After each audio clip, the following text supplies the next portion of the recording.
Je vous présente aujourd'hui le titre professionnel employé administratif et d'accueil. Ce titre professionnel est moins connu. Découvrons dans un premier temps les atouts de cette profession et je vous dévoilerai ensuite les éléments concernant la formation et l'examen. Un employé administratif et d'accueil a un rôle très polyvalent. Les tâches vont être variées, des tâches allant des éléments du secrétariat, l'accueil physique et ou téléphonique de clients, mais également l'affranchissement de courriers, etc. C'est un rôle essentiel au sein d'une structure. L'EAA va collaborer avec l'ensemble de l'équipe, va fluidifier les échanges entre les différents membres de l'équipe et va donc ainsi faciliter le fonctionnement de la structure. La dimension relationnelle dans l'exercice de ce métier est très importante. En effet, les contacts tout au long d'une journée sont réguliers avec l'ensemble des collaborateurs au sein de l'entreprise, mais aussi tous les acteurs et les partenaires de l'entreprise. Il est donc indispensable d'être à l'aise dans la communication.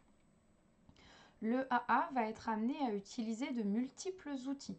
On peut citer dans un premier temps des outils plus classiques, bureautiques, un traitement de texte, un tableur, mais également d'autres outils comme la messagerie électronique, les messageries instantanées, le standard téléphonique et parfois bien d'autres solutions de communication au sein de l'entreprise. Où travailler en tant qu'employé administratif et d'accueil? De nombreuses structures offrent des postes de AA, aussi bien dans des grandes entreprises que dans des TPE, PME. On parle d'employés administratifs et d'accueil, mais les emplois accessibles sont divers. Employés de bureau, agents administratifs, agents d'accueil, employés administratifs. Le AA aura parfois un rôle polyvalent avec un ensemble de compétences à exercer, pourra être aussi cantonné à l'exercice de certaines compétences uniquement. Par exemple, un employé va se retrouver uniquement à l'accueil d'une entreprise et ne pas gérer d'administratif. Plusieurs types de postes sont possibles. Nous allons maintenant aborder la formation. Le titre professionnel est un niveau 3. C'est une formation certifiante qui vous permet donc d'obtenir un diplôme. Un titre professionnel est composé de différentes activités types, décomposées à leur tour en compétences professionnelles. C'est l'ensemble de ces compétences professionnelles qui vont être abordées au cours de la formation et vous permettre d'acquérir toutes les compétences nécessaires à l'exercice de ce métier.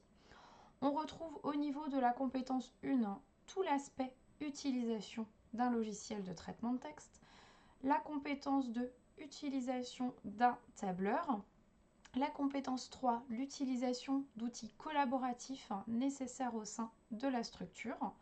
La compétence 4 permettra d'aborder le tri, le traitement des mails et du courrier, par exemple la partie affranchissement du courrier. Le 5 permettra de découvrir le classement, l'archivage de l'ensemble des documents d'une entreprise. L'activité type 2, quant à elle, contient 3 compétences qui permettront de gérer l'accueil d'une structure. L'accueil, l'orientation des visiteurs, des collaborateurs, le traitement des appels téléphoniques et la réponse aux demandes d'information, qu'elles soient aussi bien internes que externes de la structure. Le parcours de formation que l'on vous propose. La formation se réalise entièrement à distance. Plusieurs financements sont possibles en fonction de vos possibilités.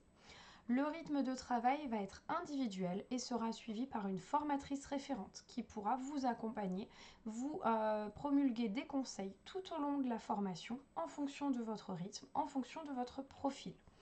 Des visios individuelles vous seront proposées tout au long de la formation, mais aussi pour vous préparer à l'examen en fin de formation. Le stage est recommandé, les dates sont libres et la durée est recommandée de 5 semaines. L'examen final que nous allons aborder un petit peu plus dans le détail. Vous allez devoir rédiger un dossier professionnel. La trame du dossier professionnel vous est fournie et lors de votre formation, un accompagnement vous est proposé à la rédaction du dossier professionnel. La partie examen sera découpée en 2 éléments différents. La mise en situation professionnelle avec dans un premier temps une mise en situation écrite. La mise en situation écrite se passe sur PC pour une durée de 2h45 où, à partir d'un contexte d'entreprise, vous allez devoir réaliser des travaux sur le PC avec les outils mis à votre disposition. Cela va passer par la rédaction de courriers, d'emails, etc. tout au long des 2h45. Une mise en situation professionnelle orale d'une durée de 50 minutes. Au préalable, 10 minutes pour se préparer à cette mise en situation orale. La mise en situation orale va être décomposée en plusieurs parties.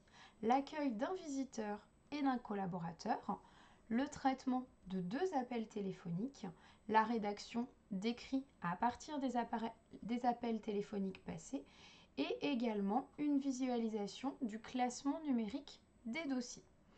Cette mise en situation professionnelle, écrite plus orale, permet au jury de visualiser si vous avez acquis les compétences nécessaires pour obtenir le titre professionnel. La partie entretien se clôturera avec un entretien final d'une durée de 15 minutes. Cet entretien permet au jury de vérifier que vous avez bien compris le métier d'employé administratif et d'accueil. L'examen final se déroule dans nos locaux en Côte d'Or. C'est le seul moment tout au long de la formation où vous avez besoin de vous déplacer. Si vous souhaitez en savoir plus sur cette formation, je vous invite à contacter le 07 65 87 45 16 ou contact@m2aconsulting.fr. Vous pouvez aussi visiter notre site internet m2aconsulting.fr. À bientôt!